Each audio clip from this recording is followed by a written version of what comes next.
Баршаларыңызға сәлем, сіздермен бірге мен Диана. Менің арнама қош келдіңіздер. Менің арнама тіркеліп, лайк басып және де комментарий жазуды ұмытпаңыздар. Бүгін осындай өте әдемі, әрі тез әрі оңай жасалынатын керемет кешкі аспен бөліспекпін. Міндетті түрде менімен соңына дейін болыңыздар. Ең алдымен картопымыздың сыртын тазалап, жақсылап жуып аламыз. Бізге керегі бір 8-9 картоп және де олардың ортасынан бөліп, әрбірінің ортасын тазалап аламыз. Сәл үлкенірек немесе орташалау картоп алған жөн. Енді әрқайсысын пышақтың көмегімен ортасын бөліп алып, және де пышақтың көмегімен осылай ортасынан тазалаймыз. Ең алдымен пышақтың көмегімен кесіп алып, кейін үлкен қасықтың көмегімен алып тастасаңыздар болады. Яғни өздеріңізге қалай ыңғайлы, солай тазалап алыңыздар.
Міне біздің картоптарымыз дайын болды.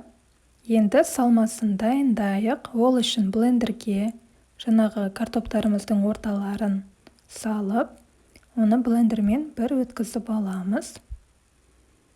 Немесе ұсақ қылдырып турасаңыздар болады, егерде блендер болмаса.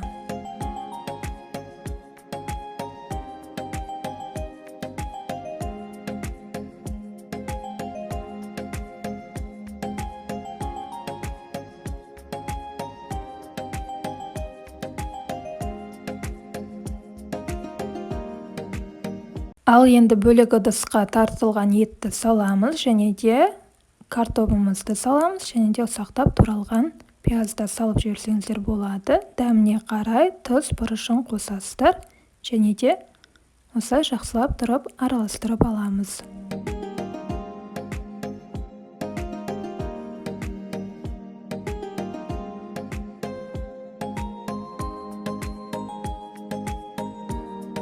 Ал енді ең әдемі сәтіне келіп жеттік. Осы картоптарымыздың үстіне қолымыздың көмегімен немесе үлкен қасықтың көмегімен толтырып тұрып салмамызды саламыз. Көріп тұрғандарыңыздай өте әдемі болып шығады. Осылай барлық картоптарымыздың үстіне салып шығамыз.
Ал енді подливасын дайындайық. Ол үшін мен сәбіз бен пиязды алдым. Сәбізді осылай домалақ етіп, пышақтың көмегімен немесе арнайы ирек кескіштің көмегімен турап аламыз.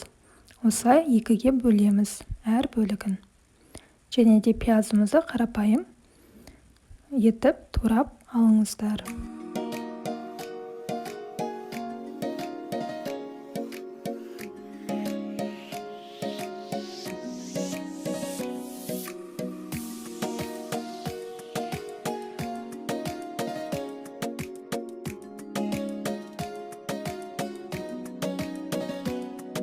Ал енді пісіретін ыдысымызға сұйық майымызды құйып, оны қыздырып, үстіне сәбізіміз бен пиязымызды салып, және де менде сәл картоп қалып қойған, соны да салып қуырып аламыз.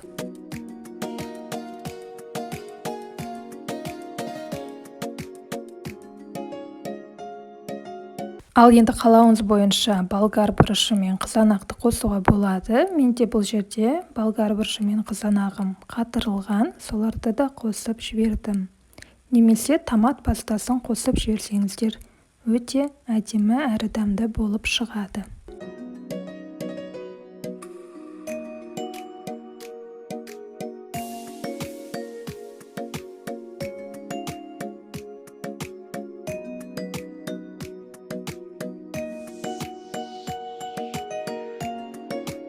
Әрине дәміне қарай тұз бұрышын қосамыз, және де сәл су, қайнаған суды құямыз.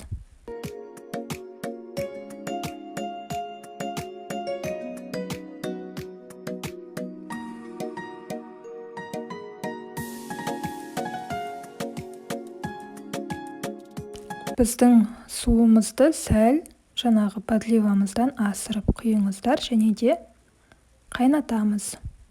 Осы қайнаған суымыздың үстіне картоппен тартылған еттен жасалған тағамымызды үстіне әдемілеп тұрып саламыз.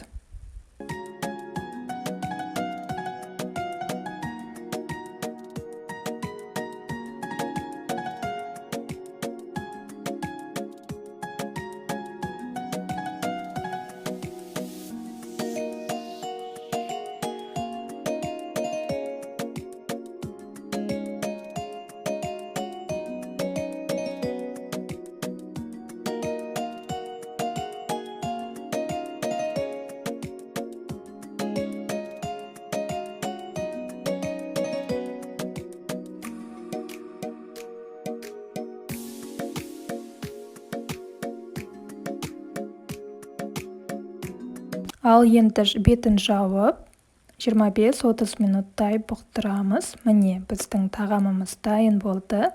Көріп тұрғандарыңыздай өте әдемі көрінеді.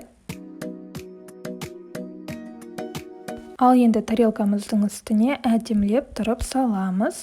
Осылай домалақ етіп салып, ортасына подливасын құямыз. Және де әсемдік үшін көкшөптерді турап қойсаңыздар өте әдемі болып шығады. Осымен біздің тағамымыз дайын болады. Баршаларыңызға көргендеріңізге көп рахмет. Менің арнама тіркелмеген болсаңыз тіркеліп қойыңыздар. Видеома лайк басып және де комментарий жазуды ұмытпаңыздар.